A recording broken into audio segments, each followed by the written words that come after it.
Salut les Frenchies, bienvenue pour cette nouvelle anecdote du jeudi sur la suite et fin du processus de recrutement ici à Spring Fire Department en partenariat avec Rescue 18, votre web média français pour tout ce qui concerne le monde des pompiers. Allez cliquer sur le lien dans la description, vous y trouverez des articles extrêmement intéressants et très bien rédigés, des vidéos, de l'international avec moi et Anthony du Canada qui, je vous le promets, arrive bientôt. Il a fini le tournage de sa vidéo. C'est parti au montage, ensuite à l'acceptation auprès de ses chefs et ce sera sur la chaîne.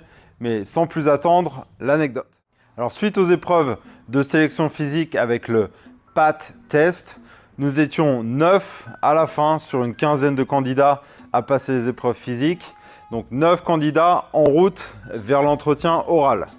Alors là, pareil, j'étais debout tôt le matin, j'avais pris un bon petit déjeuner, j'étais à fond, vraiment concentré à 200%. Ça faisait au moins un mois que je m'entraînais tous les jours. Je regardais certaines vidéos que j'avais trouvées en ligne d'un chef qui explique voilà, comment passer un entretien. Ce qu'il montrait, c'était qu'il fallait pouvoir se démarquer de tous les autres, mais de manière positive. Il faut pouvoir se distinguer du lot sans non plus faire le clown, sans que ce soit trop... vraiment trop surjoué. Et moi, mon truc, c'était vraiment, je voulais pas non plus sortir du lot uniquement basé sur le fait que je suis français, forcément, j'ai un accent en anglais. Donc, je voulais pas que ça repose uniquement sur ça et je voulais que vraiment le directeur des ressources humaines qui allait me donner l'entretien me voit pour mes qualités personnelles plutôt que juste sur le fait que je sois de France. Et ce jour-là, comme pour le test écrit, j'étais parti vachement en avance de chez moi. S'il fallait finir à pied, j'y serais arrivé. S'il fallait finir en tapis volant, peu importe, en vélo, à la nage, j'y aurais été. Je voulais absolument être là et à l'heure, donc je suis arrivé au moins 1h30 à 2h en avance. J'ai attendu mon tour tranquillement, je me concentrais, je me préparais, voilà, j'essayais de me détendre un peu. Et est venu le moment pour moi de rentrer dans le bâtiment administratif et d'attendre mon tour. Et on va s'arrêter là, vite fait. Si vous n'avez pas regardé l'anecdote du jeudi numéro 12, où j'explique comment j'en suis arrivé à déposer mon dossier de candidature et que j'avais déjà rencontré le directeur des ressources humaines, je vous invite grandement à aller la voir parce que je vous avais dit, rappelez-vous, ça aura son importance le fait que j'avais rencontré le directeur des ressources humaines et que je pensais que c'était lui qui allait me faire l'entretien oral. Et il me dit, si tu arrives jusqu'au processus d'entretien en face à face, ce sera moi qui te ferai passer ton entretien. Et souvenez-vous bien de ce détail parce que ça aura son importance plus tard. Donc maintenant que tout le monde est à la page et que vous avez regardé l'autre anecdote, moi je me trouve dans le lobby, je fais connaissance avec les quelques gars qui sont là. Bon, c'est une connaissance un peu froide parce que bon moi je les vois comme de la compétition, hein. Et je vois donc la pièce d'entretien là-bas, puis je vois un homme qui sort de la pièce avec une chemise blanche, un badge doré et donc ça indique que c'est un chef. Et je me dis, ah tiens, c'est bizarre parce que, rappelez-vous de ce que je vous avais dit, j'avais rencontré le directeur des ressources humaines, il m'avait dit qu'il me ferait passer l'entretien oral. Pour moi, dans ma tête, ça allait être lui et moi. Et je vois un chef sortir de la pièce, je me dis, bon il y aura au moins 2 personnes. Et là, à un moment, vient mon tour, le directeur que j'avais déjà rencontré vient me chercher, il m'emmène dans la pièce, je m'attends à voir 2 personnes, je fais le tournant et là... Paf, mes yeux s'écarquillent comme ça. Qu'est-ce que je vois? Je vois pas une personne, pas 2 personnes comme je pensais que ça allait être le cas il y a 5 minutes auparavant. Je vois 9 personnes autour d'une table. Et là, en un quart de seconde, dans ma tête, moi je suis passé d'un entretien en tête à tête à un entretien avec un échantillon de 9 personnes avec plusieurs captains. Il y a un pompier bénévole qui représente le côté bénévole. Il y a un pompier à temps partiel. Il y a un pompier professionnel à temps plein. Il y a des chefs. Enfin bref, il y a vraiment beaucoup de monde. Beaucoup plus de monde que ce que je m'attendais. Et bon, je me suis pas laissé déstabiliser. Je rentre dans la pièce. Hein, voilà, faut y aller. Hein, on est préparé à tout. Donc poignée de main. Bonjour. Je prends le temps. Vraiment, je mets un point d'honneur à serrer la main à tout le monde, c'était largement avant le Covid, donc il n'y avait pas de problème, on se serre tous la main. Et là, je m'assois sur ma chaise face aux 9 personnes. Donc forcément, le but de ce genre de manœuvre, d'avoir 9 personnes face à une personne, c'est de déstabiliser un peu le candidat. Donc forcément, dans ma tête, j'étais un peu déstabilisé. Je laissais rien paraître, mais j'étais posé sur la chaise. Je me suis dit, écoute, je suis arrivé jusqu'à là, moi, il n'y a pas moyen, je ne veux pas faire marche arrière et je ne vais pas me planter juste à la toute fin, juste à la ligne d'arrivée. Donc, il y en a pour un quart d'heure, 20 minutes d'entretien. Allez, on se motive, on y va, c'est parti. Et on commence par une présentation. Donc voilà, Jérémy, j'étais là, j'habite ici. Pourquoi est-ce que vous voulez être pompier? Donc voilà, je rentre dans tous les détails, bien sûr, sans évoquer le fait que je sois français. Et puis c'est évident parce que j'ai un accent français. Mais à un moment, on voit tous les visages vraiment stoïques, les gens ils sont super sérieux, il n'y a pas un seul qui esquisse un petit rictus. Et au bout d'un moment, je me suis dit, bon, il va falloir briser la glace parce que ça devient mortuaire là-dedans.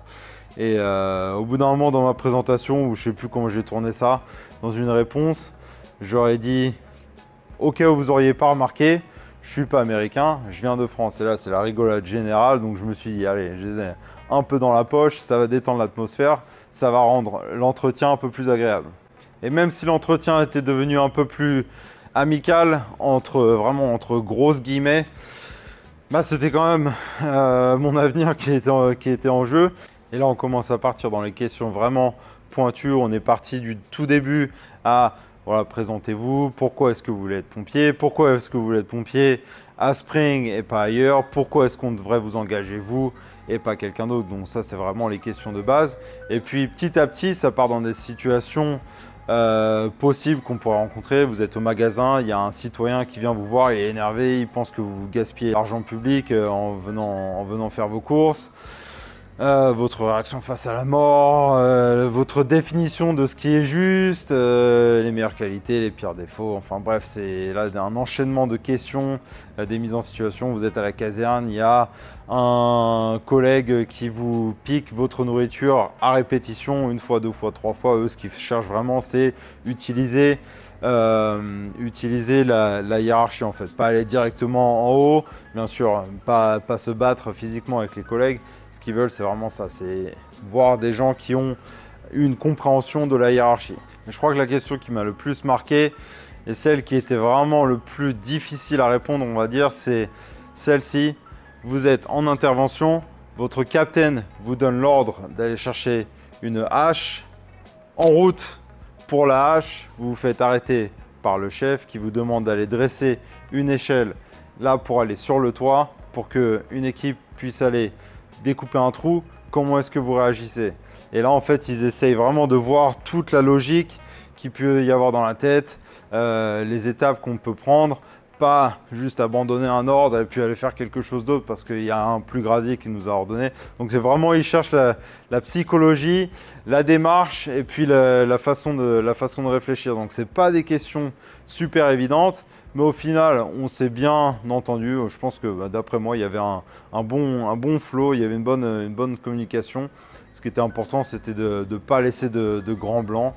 Donc je me suis pas trop mal débrouillé là-dessus d'après ce que j'ai entendu ensuite par la suite, parce qu'il y avait mon capitaine, celui qui est mon capitaine depuis 4 ans, il était là dans l'entretien. Donc au final, on arrive à la fin de l'entretien, on me demande est-ce que vous avez des questions? Et la seule question qui me vient à l'esprit à ce moment-là, c'est quand est-ce que je commence? Alors là, bravo, c'est vraiment le truc à pas faire. Dès que j'ai dit ça, je l'ai regretté, mais bon, c'était trop tard, c'était déjà parti, hein, c'était déjà envoyé, c'était en cours de réception.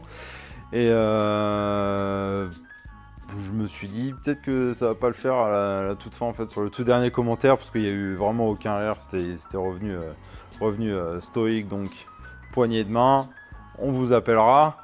Et là, bien sûr, quand on me dit on vous appellera, qu'est-ce qu'il faut faire? Faut attendre. Donc vu que j'ai dû attendre, vous attendrez aussi pour la suite pour savoir vraiment ce qui s'est passé à la toute fin et comment j'ai réussi à joindre Spring Fire Department. Ensuite, la vraie aventure commence. Je vous garantis qu'il y aura des anecdotes vraiment marrantes, des anecdotes vraiment embarrassantes, on va dire. Mais bon, tout ça, c'est le passé, ça fait partie de mon histoire, c'est le but des anecdotes et je vous raconterai tout ça. Sur ce, prenez soin de vous, prenez soin de vos familles. On vous revoit la semaine prochaine, même lieu, même heure, pour la toute fin de l'histoire. Allez, ciao!